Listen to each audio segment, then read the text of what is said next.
It was 11 p.m. on a Friday night in downtown Phoenix.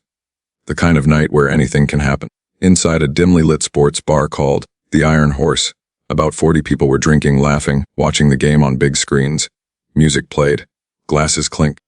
Everything felt normal. But normal was about to shatter in the most spectacular way possible. Because in exactly 8 minutes, this quiet bar was going to witness something that would be talked about for years. 5 grown men, all over 200 pounds, all trained in street fighting, all about to make the biggest mistake of their lives. And the reason, a 72-year-old man in a black leather jacket had just walked through the door. Most people didn't notice him. He looked like somebody's cool grandfather. Gray ponytail, calm expression, moving slowly through the crowd toward the bar. But 3 people in that room recognized him instantly. The bartender's eyes went wide. A college kid whispered to his friend, "Dude, is that Steven Seagal?" And a woman sitting alone at the bar felt a wave of relief wash over her, because she'd been dealing with a problem for the last 20 minutes. A drunk, aggressive problem that was about to get much worse. See, what nobody in that bar understood yet was that this wasn't a coincidence. Steven wasn't there for a drink. He wasn't there to be recognized. He was there because someone had called him. Someone who needed help. Someone who was about to be rescued in the most unexpected way possible. Let me set the scene properly. The bar had a main floor with booths along the walls, pool tables in the back. The bar itself ran along the right side, and sitting at that bar, trying to look invisible, was a woman in her early 30s, red hair, business casual clothes, nursing the same drink for an hour, and bothering her, a tall guy with a shaved head, neck tattoos, and 3 friends standing nearby like backup. They'd been harassing her, making comments, getting closer despite her repeatedly saying no. The bartender had tried to intervene twice. Both times, the guys laughed him off, and that's when Steven Seagal walked in. Drop a comment right now. Have you ever witnessed someone step in to help a stranger? Tell me your story below. Steven approached the bar calmly, positioning himself 2 seats away from the woman. He didn't look at her, didn't acknowledge the situation, just ordered a water from the bartender. But his presence changed everything. The woman's shoulders relaxed slightly. The bartender exhaled with relief, and the drunk guy. He noticed immediately. "Hey, old man," he called out. "This seat's taken." Steven didn't turn around. "I'm not sitting there. Doesn't matter. This whole section is ours tonight." Now, here's where most people would have moved. Would have avoided confrontation. Would have let these guys have their little power trip. But Steven just took a sip of his water. "I'll just be a minute." The drunk guy stood up, walked over, and put his hand on Steven's shoulder. "Big mistake. I don't think you heard me, Grandpa. Move." Steven slowly turned his head, looking at the hand on his shoulder, then up at the man's face. His voice was quiet, almost gentle. "You should remove your hand." The guy laughed and squeezed harder. "Or what?" That's when the woman spoke up. "Just leave him alone, Derek. Please." Derek whipped around to face her. "Oh, Nandula, you're talking to me. When this old dude shows up, suddenly you got a voice." One of Derek's friends, a stocky guy with a beard, stepped forward. "Derek, let's just go to another bar. This place is dead anyway." But Derek was too drunk and too angry. "Nah, man. I'm tired of people thinking they can disrespect me." He turned back to Steven. "You know who I am, old man?" "No," Steven said calmly. "I'm Derek Morrison. I fought amateur MMA for 3 years. 12 wins, 2 losses. Steven nodded slightly. "That's impressive." "Damn right it is. So when I tell you to move, you move." The bartender leaned in. "Derek, come on. Don't do this. Stay out of it, Mike." The tension in the bar was building fast. People at nearby tables were starting to notice. Conversations stopped. Eyes turned toward the bar. Derek's 3 friends formed a loose semicircle behind him. All big guys. All looking like they'd been in fights before. And they were all focused on one 72-year-old man who seemed completely unconcerned. Steven took another sip of water, then set the glass down carefully. "I'll make you a deal," he said. "Deal." Derek laughed. "What deal?" "I'll leave after I finish this water." 60 seconds, and everyone walks away happy. Derek leaned in close. Close enough that Steven could smell the alcohol. "How about this deal? You leave where IGHT none W, or my boys, and I teach you some respect." The woman grabbed her purse. "I'm calling the police." "Don't," Steven said quietly, still not looking at her. "It won't be necessary." Derek's face twisted with rage. "You think you're tough? You think because you were in some fake movies 30 years ago, you can talk to me like this?" Steven finished his water. set the glass down, and stood up. Comment below what would lie you do in this situation. Walk away or stand your ground. When Steven stood up, the dynamic changed immediately. He wasn't as tall as Derek, but his presence filled the space differently, calm, centered, rooted. Derek stepped back slightly, just an inch, then caught himself and stepped forward again to compensate. You're standing now. What, you gonna hit me, old man? No, Steven said simply. Then what? I'm going to give you one more chance to walk away. Derek's three friends moved closer, forming a tighter circle. The bearded one said, Derek, let's just bounce. This ain't worth it. But the third guy, tall and lean with a spider tattoo on his neck, shook his head. Nah, I know who this dude is. This is Steven Seagal, the fake martial artist. Fake? Derek's eyes lit up. Oh, this is PRFT. He turned to address the bar. Why, whoa, Iver. You know who this is? This is Steven Seagal. The guy who pretends to know martial arts in movies. Some people pulled out their phones. The college kid who'd recognized Steven earlier whispered, This is about to go viral. Derek circled Steven like a predator. I've watched videos of you online, old man. Everyone says your fights are fake. Your black belt is fake. Everything about you is Hollywood bullshit. Steven didn't respond. Just tracked Derek's movement with his eyes. And here's what's fascinating. While Derek was talking and posturing, Steven's body language was doing something completely different. His weight shifted almost imperceptibly to the balls of his feet. His hands hung loose at his sides, but positioned. His breathing remained perfectly steady. Every martial artist in that bar would later say the same thing. Steven was already in combat mode. He just wasn't advertising it. The fourth friend, a shorter muscular guy with a shaved head, pulled out his phone and started recording. This is going to be legendary. He laughed. We're about to expose this fraud on camera. The woman at the bar stood up. Please, just everyone stop. This is insane. Derek pointed at her without looking away from Steven. You shut up. This is your fault. If you'd just been nice to me, none of this would be happening. Steven's expression changed slightly. Not anger. Something colder. So this is about her rejecting you, he said quietly. This is about recipe, Derek shouted. No, Steven corrected. This is about ego. You can't handle being told no by a woman. So now you need to prove something to yourself. The bar went completely silent. Derek's face flushed red. You don't know and about me? I know you're hurting, Steven said. I know you're using alcohol and aggression to hide whatever pain you're carrying. And I know that 5 minutes from now, you're going to regret every choice you're about to make. The bearded friend grabbed Derek's arm. Dude, let's go. He's not worth it. Derek shook him off violently. Get off me. He turned back to Steven. You think you're smart. You think you can read me. I'm not some character in your stupid movies. He shoved Steven, center of the chest, hard. Steven moved back half a step, absorbed it, maintained perfect balance. The bar collectively held its breath. Derek shoved him again. Fuff speak. Come on, big movie star, show us your fake carrot. Steven remained completely still. And that's when Derek made his fatal mistake. He threw a punch. A wild right hook aimed directly at Steven's face. And what happened in the next 3 seconds would be replayed millions of times online. Frame by frame, slow motion, analyzed by martial arts experts worldwide. Because Steven Seagal finally moved. What do you think happened next? Comment your prediction below. The punch never landed. Steven's head moved 6 inches to the left. Not panicked. Smooth. Like he'd known exactly where the fist would be. And as Derek's arm extended past Steven's face, 3 things happened simultaneously. Steven's left hand intercepted Derek's wrist. His right hand came up under Derek's elbow, and his body rotated. It was pure Aikido. Using Derek's own momentum, his own aggressive energy, Steven redirected the force in a circular motion. Derek's body twisted involuntarily. His feet left the ground, and then he was airborne. For one frozen moment, a 220-pound man was completely suspended in the air, his face a mask of shock and confusion. Then gravity took over. Boom, Derek hit the floor flat on his back. The impact knocked the wind out of him. His head bounced once against the hardwood. He lay there gasping like a fish. The entire bar erupted. Shaichu. Did you see that? Oh my god. The spider tattoo guy charged immediately. Well, he came in with a tackle, full speed, head down. Steven sidestep. As the guy rushed past, Steven's hand came down on the back of his neck. Not a strike. A guide. The attacker's own momentum carried him face first into a bar stool. Shirake. He crumpled. 2 down in less than 10 seconds. The bearded friend and the muscular guy looked at each other. You could see the calculation in their eyes.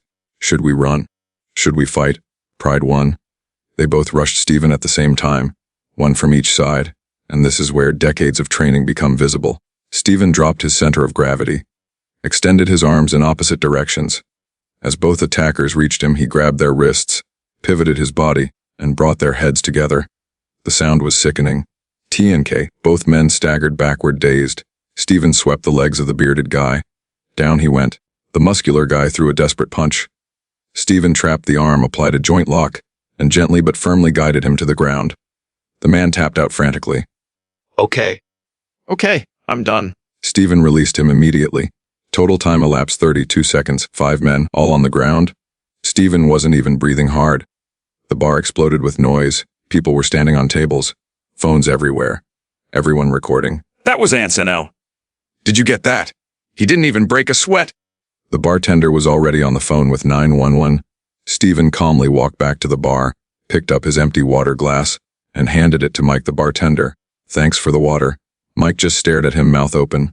The woman who'd been harassed stood frozen, tears streaming down her face. Thank you. She whispered, thank you so much. Steven nodded gently. Are you okay? I am now. Derek was finally catching his breath, rolling onto his side. What? What the hell? Steven looked down at him. That was Aikido. It's not about hurting people. It's about redirecting their aggression. You attacked yourself, essentially. I just guided the motion. Derek's pride was shattered along with his body. I'm gonna sue you, he mumbled. The college kid who'd been filming laughed loudly. Dude. You attacked him! I got everything on camera! You're screwed. Multiple voices echoed. We all saw it.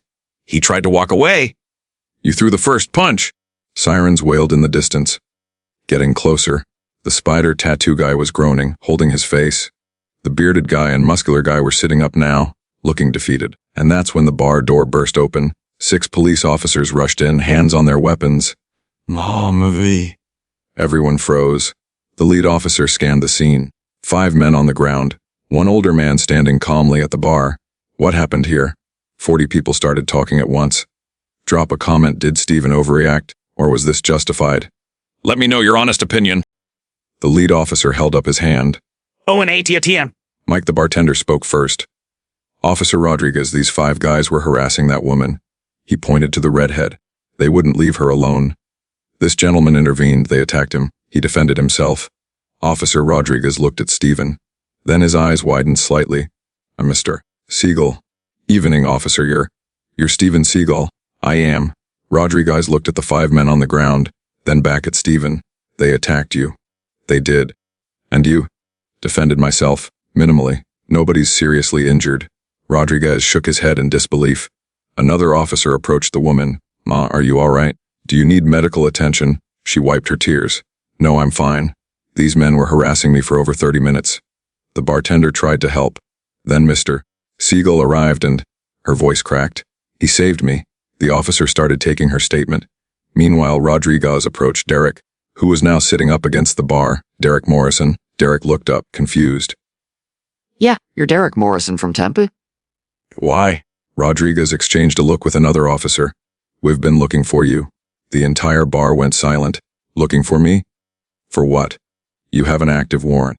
Failure to appear for a previous assault charge. Derek's face went pale. That was a misunderstanding. And, Rodriguez continued checking his phone, we have 3 separate restraining orders filed against you by different women in the Phoenix area. The bar collectively gasped. The woman at the bar spoke up, her voice shaking. I'm number 4. I filed one yesterday. He's been stalking me for 2 weeks. Everything clicked into place. This wasn't random. Derek hadn't just been drunk and aggressive. He'd been stalking this woman, following her. And tonight, he'd followed her to this bar. Steven looked at the woman. You called me. She nodded. My brother is your student. At your dojo in Scottsdale. He gave me your number and said if I ever needed help. I texted you 20 minutes ago. Steven pulled out his phone, showed it to Rodriguez. The text was simple. I'm at Iron Horse Bar downtown. Being harassed. Scared. Please help. Rodriguez nodded slowly. So you came to help? I did. And these 5 men attacked you. They did. On camera. Rodriguez gestured to the dozens of phones still recording. Apparently so. The spider tattoo guy groaned from the floor. This is bullshit. He assaulted us. The college kid who'd filmed everything stepped forward. Officer, I have the whole thing on video. Crystal clear. He only defended. He didn't even throw a real punch. It was all defensive moves. Can you send that to me? Already emailed it. Rodriguez turned to his fellow officers. Cuff all 5. We've got assault, stalking, violation of restraining orders, and public intoxication. As the officers moved to arrest the 5 men, Derek started yelling. This is BLL sheet. You're arresting youths. He's the one who put us all on the ground. Rodriguez knelt down to Derek's eye level. You attacked a 72-year-old man in front of 40 witnesses while violating a restraining order, while drunk, and you got exactly what you deserved. He stood up. Take them away. As the officers led the 5 men out in handcuffs, the bar erupted in applause. Steven raised his hand slightly, signaling for quiet. Please don't. I didn't do this for recognition. The woman approached him, still crying. How can I ever thank you? You already did. You asked for help. That takes courage. Rodriguez approached Steven with a notepad. I need a statement from you, Mr. Seagal. But I gotta say, he shook his head with a smile. That was the cleanest self-defense I've ever witnessed. It's what I trained for. Well, you just made our job a lot easier. Derek Morrison has been slipping through our fingers for months. And that's when another officer called out from the door. Rodriguez!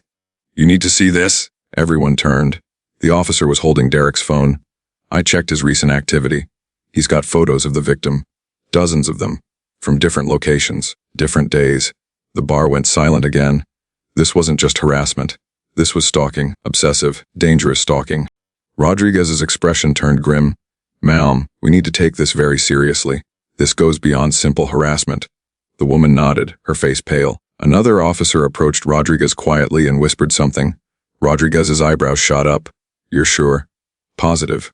Just got confirmation. Rodriguez turned to the woman. Mom, I need to ask you something. What's your occupation? She hesitated, glancing at Steven. I'm a prosecutor with the county attorney's office. The bar erupted in murmurs. You're a prosecutor. The bartender said. I've been serving you for months. I had no idea. She smiled weakly. I don't advertise it, especially not in public places. Rodriguez nodded. And Derek Morrison. You prosecuted his brother 2 years ago, didn't you? Her face showed recognition. Yes, aggravated assault, he got 5 years? And Derek blamed you for that? Why? I didn't know, he never said. He didn't have to, Rodriguez explained. Wood just pulled his search history. He's been researching you for 18 months. Your address, your car, your schedule. This wasn't random attraction. This was revenge. The entire bar went cold. Steven's expression darkened. You knew. He said to the woman, that's why you carry pepper spray. Why you park under lights. Why you texted your brother's martial arts instructor instead of just calling 911. She nodded, tears flowing again. I've felt watched for months. But I couldn't prove anything. No direct threats. No concrete evidence. Just a feeling. Your instincts were right, Rodriguez said. And tonight he made his mistake. He acted in public, in front of witnesses, against someone who could actually stop him. Steven looked at Rodriguez. If I hadn't been here. Rodriguez didn't answer directly. But his expression said everything. The bearded friend, now in handcuffs by the door, spoke up. We didn't know, man. Derek just said he liked some girl. We thought we were just backing up our boy. We didn't know it was like this. Ignorance isn't a defense. Rodriguez said flatly. You participated in stalking and assault. He turned back to Steven. Mr. Seagal, the city of Phoenix owes you a debt of gratitude. You potentially prevented something very serious tonight. Steven shook his head. I just helped someone who asked for it. The woman stepped forward and hugged him tightly. You saved my life. I know that sounds dramatic, but you did. Steven patted her back gently. You saved your own life by being smart, by reaching out, by trusting your instincts. Rodriguez closed his notepad. We'll need you both to come to the station tomorrow for formal statements. But for tonight, you're free to go. As the last officers led Derek out, he looked back at Steven one final time. His expression wasn't angry anymore. It was broken, defeated. The face of someone who finally realized the consequences of his choices. After the police left, the bar slowly returned to normal. People sat back down. Conversations resumed.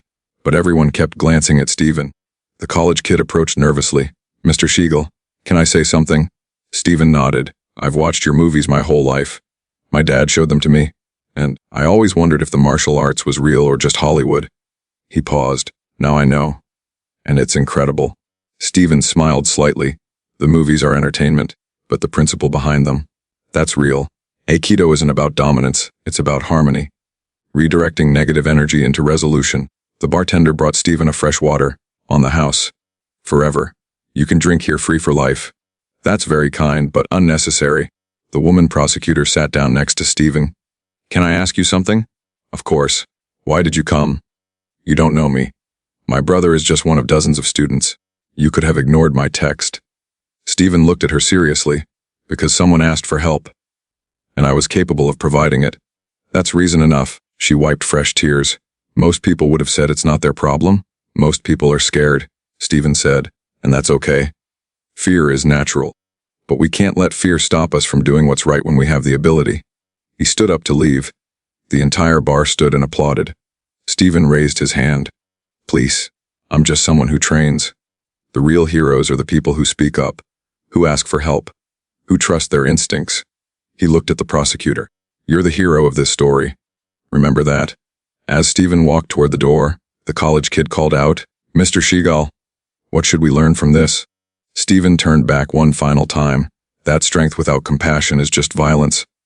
That skill without wisdom is just technique. And that the greatest victory is protecting someone who can't protect themselves. He pushed open the door and disappeared into the Phoenix night. The bar sat in stunned silence. Then Mike the bartender said quietly, we just witnessed a legend.